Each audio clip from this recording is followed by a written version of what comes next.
As decisões informadas começam aqui. Apoie o jornalismo independente e garanta acesso aos artigos de opinião exclusiva. A verdade não tem preço, mas as notícias que dão forma aos seus hábitos de leitura, sim. Agora, com 20€ de desconto. Assine em observador.pt. Esta é a história do dia da Rádio Observador. Porque foi Putin visitar Kursk vestido de camuflado?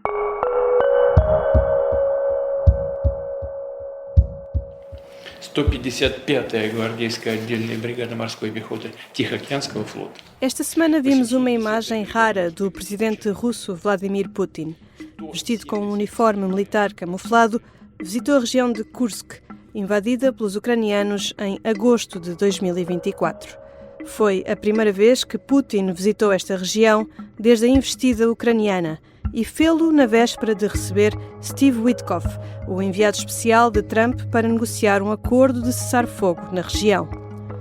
No fim desta coreografia, o presidente russo anunciou ser favorável a interromper durante 30 dias o conflito armado, mas sublinhou que tinha muitas questões para discutir com os Estados Unidos. O que é que Putin foi fazer a Kursk? E o que é que tem isso a ver com um possível acordo de cessar-fogo?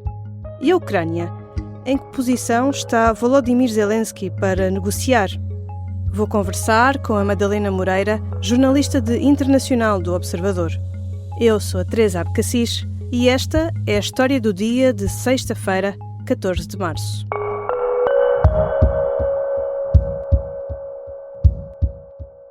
Bem-vinda, Madalena. Obrigada, Teresa. Esta semana, quase 2 semanas depois daquele encontro entre Zelensky e Trump na Sala Oval, que imagino que deve ter ficado na memória de muitos, começou-se a falar num cessar-fogo para a guerra na Ucrânia, mediado pelos Estados Unidos. Como é que se chegou a este acordo? O que é que ele prevê?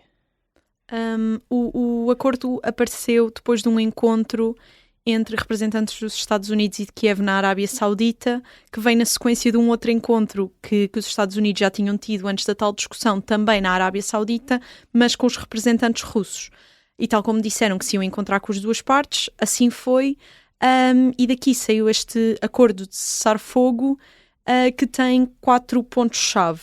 O mais importante e o que se tem falado mais é o do cessar-fogo de 30 dias, um cessar-fogo temporário, que seria o fim a suspensão das hostilidades, tanto no ar, como no mar, como na terra, o que é um cessar-fogo mais extensivo do que outros que já tinham sido propostos, que previam apenas a suspensão das batalhas no ar e no mar.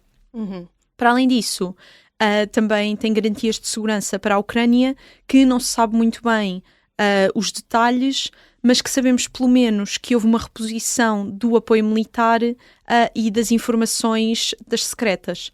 Para além disso, volta a ser posto em cima da mesa o acordo das terras raras e dos minerais, que foi o que desencadeou a discussão na Casa Branca há uns dias, e o acordo inclui ainda uma linha que é um pouco ambígua, mas que inclui a Europa nas negociações e que diz que a Europa não pode ser posta de lado nas negociações. E, portanto, como disseram os norte-americanos e os ucranianos na Arábia Saudita, a bola agora está do lado da Rússia. Zelensky já disse que esta é uma proposta positiva, falou numa conversa construtiva entre os Estados Unidos e a Ucrânia. Em que posição é que a Ucrânia se encontra nestas conversas? Nós sabemos, por exemplo, que os Estados Unidos cortaram o apoio militar ao país no dia 5 de março, há pouco mais de uma semana. Uhum. Esse corte aconteceu na sequência da discussão, foi um ponto baixo para as relações entre os Estados Unidos e a Ucrânia, mas foi temporário. Entretanto, depois desta reunião, como eu disse, houve aqui uma reposição do apoio militar e das informações, mas apesar de ter sido um corte curto, foi suficiente aqui para a Europa entrar em ação e procurar assumir-se de, no pior cenário, se perdermos o apoio dos Estados Unidos, tanto à Europa como à Ucrânia, se isto se mantiver assim, o que é que nós podemos fazer pela Ucrânia? E em pouco mais de uma semana a União Europeia fez muita coisa, anunciou um acordo de milhões de euros para investir na indústria da defesa, ou seja, o primeiro armamento que saísse desse investimento seria claramente entregue a Kiev, anunciou Ursula von der Leyen, e depois os líderes europeus apresentaram também uma proposta de cessar-fogo. Entretanto, nos últimos dias, esta proposta de cessar-fogo tornou-se um bocado obtusa, digamos, porque os norte-americanos apresentaram uma que seria melhor para a Ucrânia. Mas foi a prova que a Europa também se conseguiu mexer enquanto os Estados Unidos deram um passo atrás. Esta proposta de cessar-fogo depende agora, como tu disseste, também das negociações com a Rússia e levadas a cabo pelos Estados Unidos. Sabemos que o Steve Witkoff, o enviado da Casa Branca para as negociações, que também tem estado no centro das atenções nas negociações com Israel, foi a Moscovo encontrar-se com Putin. Exatamente. O facto de ele se ter encontrado com Putin até é surpreendente quando pensarmos que ele é apenas um enviado e Putin é o presidente, então estaríamos à espera que ele se encontrasse com quem se encontraram, por exemplo, na Arábia Saudita, que seria o Ministério dos Negócios Estrangeiros ou um assessor de Vladimir Putin. Mas Witkoff é um amigo pessoal de Trump, é um homem de negócios como ele e não tem um currículo político. Ele chega à Casa Branca com o título formal de enviado do presidente para o Médio Oriente, enquanto o enviado de Kiev e da Rússia era Keith Kellogg. Era e é formalmente. O que acontece aqui para o Witkoff, digamos, ter roubado o lugar de Kellogg são dois fatores. Em primeiro lugar, ele parece ter sido uma figura-chave para o acordo de cessar-fogo que aconteceu em Gaza em janeiro. E o sucesso dele deu-lhe uma reputação nos círculos diplomáticos, pelo menos para Donald Trump. E, por outro lado, ele está mais alinhado com a ideologia de Trump do que o Keith Kellogg. Não que ele não esteja alinhado com o presidente, claro, mas as posições dele parecem estar ligeiramente mais distantes da Rússia e, portanto, ele foi relegado para o cargo de enviado apenas à Ucrânia e cabe a Witkoff agora fazer as negociações diretas com Moscovo, como vimos esta quinta-feira. Trump está mesmo empenhado em acabar com esta guerra. Foi uma promessa que deixou durante a campanha presidencial. Mas os Estados Unidos podem também ganhar algo com o fim deste conflito. O que é que está em causa? Em primeiro lugar, a vitória é por causa da campanha eleitoral. Como disseste, é uma vitória para Trump porque seria cumprir uma promessa eleitoral. A partir do momento em que ele faz isso, é sempre um ponto a favor para ele. Em segundo lugar, mais para os Estados Unidos, poderia ser uma vitória financeira se conseguirem avançar com o tal acordo das terras raras e dos minerais. Porque os Estados Unidos teriam muito a ganhar financeiramente se conseguissem explorar estes minerais raros que eles não têm no seu próprio país. E que se encontram na Ucrânia. Exatamente, e que se encontram na Ucrânia. Que também se encontram na Rússia e que ele também já colocou essa possibilidade, mas neste momento o que está em cima da mesa é explorá-los na Ucrânia.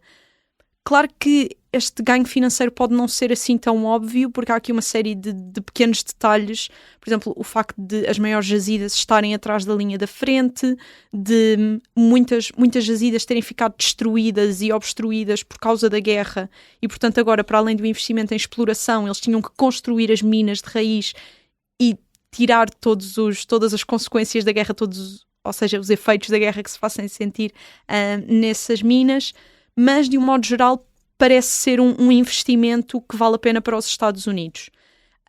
E depois, a terceira vitória para os Estados Unidos seria o seu papel na cena internacional, porque poderiam utilizar a bandeira de nós fomos o país que conseguimos pôr fim à guerra da Ucrânia ao fim de 3 anos de guerra. Já voltamos à conversa com Madalena Moreira, jornalista internacional do Observador. Na segunda parte vamos olhar com mais atenção para Kursk, uma região russa invadida pela Ucrânia e que recebeu esta semana a visita de Putin. Sente-se seguro aqui dentro.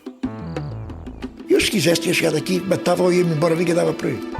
Esta é a história de Jorge Jardim, o agente secreto que parecia um simples homem de negócios, mas liderou missões perigosas em todo o mundo, tentou criar um país e foi pai de um clã de mulheres aventureiras. Filho, isto nunca podes dizer a ninguém.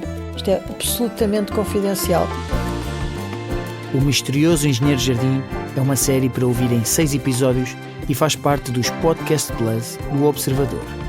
É narrada por mim, Lourenço Ortigão, e tem banda sonora original dos HMB. Estreia a 18 de março. O Os Podcast Plus do Observador têm o apoio da Kia. Estamos de regresso à conversa com a Madalena Moreira, jornalista internacional do Observador. Tem-se falado sobre a possibilidade de se chegar a um acordo de cessar-fogo na Ucrânia. Quais são, dirias, os mínimos para aceitar este acordo, tanto para a Rússia como para a Ucrânia? Para Kiev são muito claros. Volodymyr Zelensky tem dito isto repetidas vezes e apesar de ele ter mudado algumas coisas, o que ele quer neste momento são garantias de segurança. É assegurar que se este cessar-fogo acontece, a Rússia não o vai quebrar e não vão ser atacados enquanto o cessar-fogo está em vigor. E a devolução do apoio militar norte-americano parece ser um passo que estas garantias de segurança podem ser dadas durante os 30 dias. Do lado da Rússia, neste momento, o mais importante parece ser o controle de Kursk, porque há um grupo na cúpula do Kremlin que se recusa a avançar com negociações enquanto a Rússia não tiver controle total de Kursk, e neste momento é onde os combates estão mais acesos. Segundo também disse Putin numa conferência de imprensa nesta quinta-feira, ele diz ter questões sobre como é que o cessar-fogo pode ser operacionalizado na linha da frente, porque não estamos a falar apenas da linha da frente em Kursk, estamos a falar da linha da frente no Donbass, que são 2.000 quilómetros. Quem é que vai garantir que não há violações do cessar-fogo? E esta foi uma questão que ele colocou em cima da mesa como a nuance que ainda tem que ser debatida. Esta semana, o presidente russo Vladimir Putin visitou pela primeira vez as suas tropas na região de Kursk, território russo que os ucranianos invadiram em agosto do ano passado. Como é que está a situação nesta frente? Há informações contraditórias do lado da Rússia e da Ucrânia. Houve um desenvolvimento nos últimos dias quando a Rússia desencadeou uma operação nos gasodutos em Kursk no final da semana passada.